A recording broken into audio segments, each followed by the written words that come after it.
고린도전서 묵상일기 116번째. 아직 늦지 않았습니다. 고린도전서 15장 9절로 11절. 나는 사도들 가운데서 가장 작은 사도입니다. 나는 사도라고 불릴 만한 자격도 없습니다. 그것은 내가 하나님의 교회를 박해했기 때문입니다. 그러나 나는 하나님의 은혜로 오늘의 내가 되었습니다. 나에게 베풀어 주신 하나님의 은혜는 헛되지 않았습니다. 나는 사도들 가운데 어느 누구보다도 더 열심히 일하였습니다. 그러나 이렇게 한 것은 내가 아니라 나와 함께 하신 하나님의 은혜입니다. 그러므로 나나 그들이나 할 것 없이 우리는 이렇게 전파하고 있으며 여러분은 이렇게 믿었습니다.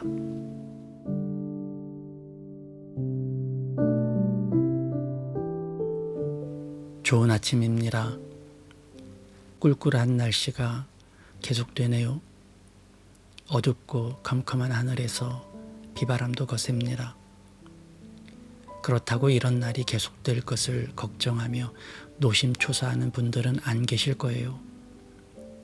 구름이 낀 하늘은 언젠가 개일 것이고 무섭게 불던 바람도 잔잔해질 것을 우리는 알기 때문이죠. 오늘을 살아간다는 것은 내일을 믿는 믿음을 가진다는 것입니다. 주님의 은혜는 한없으셔서 보지 못하는 사이에도 임하시고 잠자는 사이에도 일하시는 분이기에 반드시 새로운 기회가 다시 있음을 믿는 믿음 안에서 사는 오늘이 잘 사는 오늘이죠. 비록 비 내리는 오늘이지만 믿음을 가지고 마치 밝고 맑은 날처럼 더욱 환한 마음으로 사는 우리 되기를 빕니다. 바울은 자신을 겸손하게 표현합니다. 팔싹동이라고 하나요? 어머니 뱃속에서 10달을 채우지 못하고 8달 만에 태어난 아이를 두고 하는 말이죠. 요즘에야 인큐베이터 같은 것들이 있어서 위험성이 덜하지만 옛날에는 매우 위험한 출산이었죠.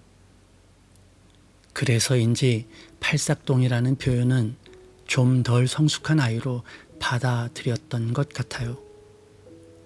바울이 실제 팔싹동이로 태어났는지는 정확히 모르겠으나 그는 자신을 은혜로 산 존재로 혹은 부족한 자신이 받은 긍휼에 대한 언급으로 겸손을 드러내고 있죠.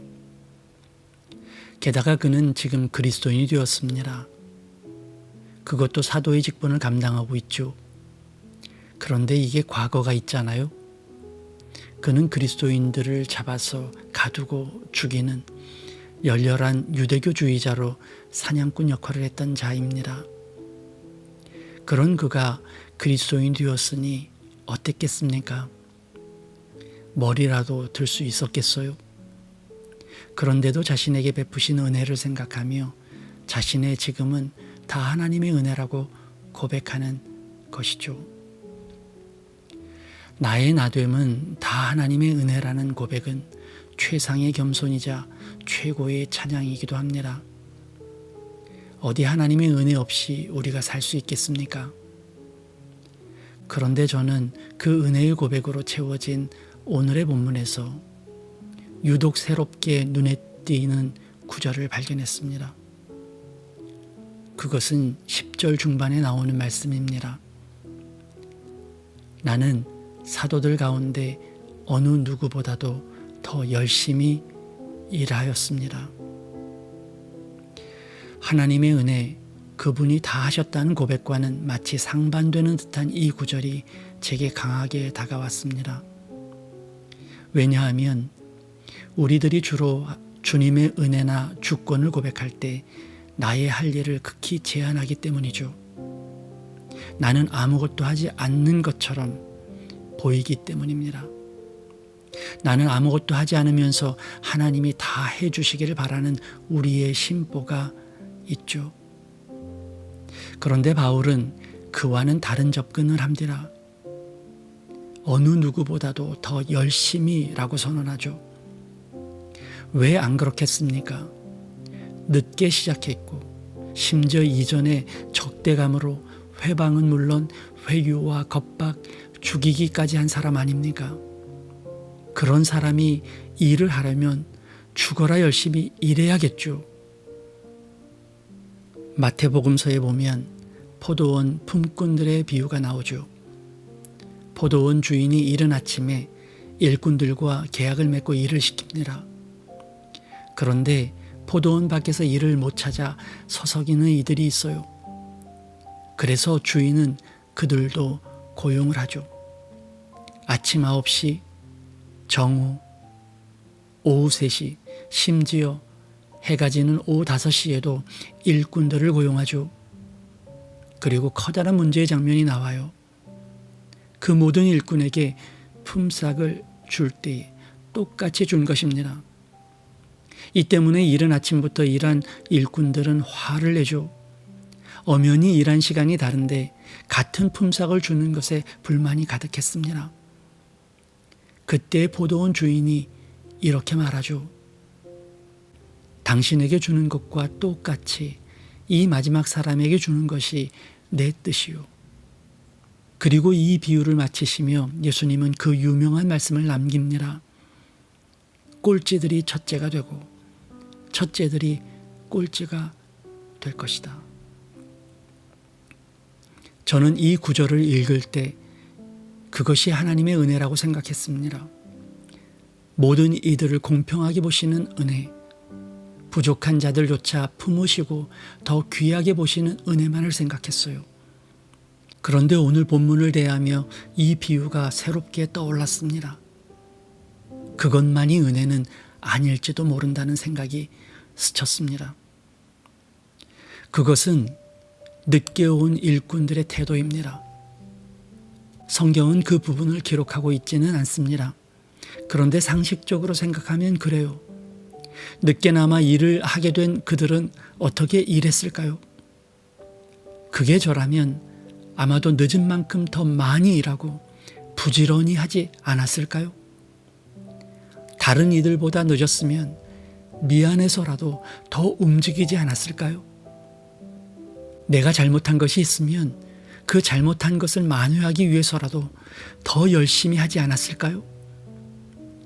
재미있게도 성경은 일찍 온 일꾼의 속마음 하나를 비춰줍니다. 그들은 나중 온 사람보다 자신들이 더 받을 것을 생각한 거죠. 그러니까 그들은 나중 온 사람들을 구별해냈고 그들보다 자신이 더 긴 시간, 더 많은 일을 했다고 느끼고 있었던 거죠. 비교했다는 증거입니다. 그러니 비교 우위에 있다면 그들의 태도는 어땠을지 감이 오죠. 그리스도인들에 대한 바울의 잘못은 명백했습니다. 너무 유명했기 때문에 더욱 그 잘못은 도드라졌죠. 게다가 거기서 지도자의 역할을 한다는 자체가 말도 안 될 정도였습니다. 아마 저 같으면 얼굴도 들지 못했을 거예요. 그뿐입니까? 아무도 만나고 싶지 않았겠죠. 오히려 그리스도인들을 피했을지도 모릅니다. 그런데 바울은 피하지 않았습니다. 오히려 더욱 열심히 일했어요. 무언가 잘못한 일은 수치입니다. 잘못은 하지 말아야 할 일이죠. 그런데 잘못보다 더 큰 문제가 있습니다. 그것은 잘못으로 인해 좌절에 빠지는 것이죠. 내 잘못으로 숨고 사라지고 피하는 것입니다. 내가 한 잘못을 되새기며 괴로워하고 사람들을 피하고 사회를 등지는 일이 더 큰 문제입니다. 잘못해서 용서를 구하지 않고 도망가 버리고 회피해 버리는 것이 더 큰 잘못입니다. 놀랍게도 오늘 바울은 제게 잘못이 오히려 열심의 동력이 될 수 있음을 알려주네요. 내 잘못을 용서받았다면 더욱 열심을 다해 일하고 싸우는 것이 은혜 받은 자의 본분이라고 말이죠. 잘못된 습관으로 지금껏 살았어도 괜찮습니다. 잘못된 생각으로 늘 부정적이고 잘못된 마음으로 늘 굳은 마음 일색이었어도 괜찮아요. 아직 늦지 않았습니다. 그 잘못이 깊을수록 우리는 새로운 은혜로 나아가는 힘이 더욱 깊어질 수 있기 때문입니다. 죄인이라고 고개 숙이며 살지 마세요. 오히려 죄인이기에 더 큰 은혜로 더 넓고 깊은 경지에 이룰 수 있음을 기억하세요. 지금껏 잘못된 것을 바꾸기 위해 더욱 열심으로 살아가는 나로 만들 수 있습니다.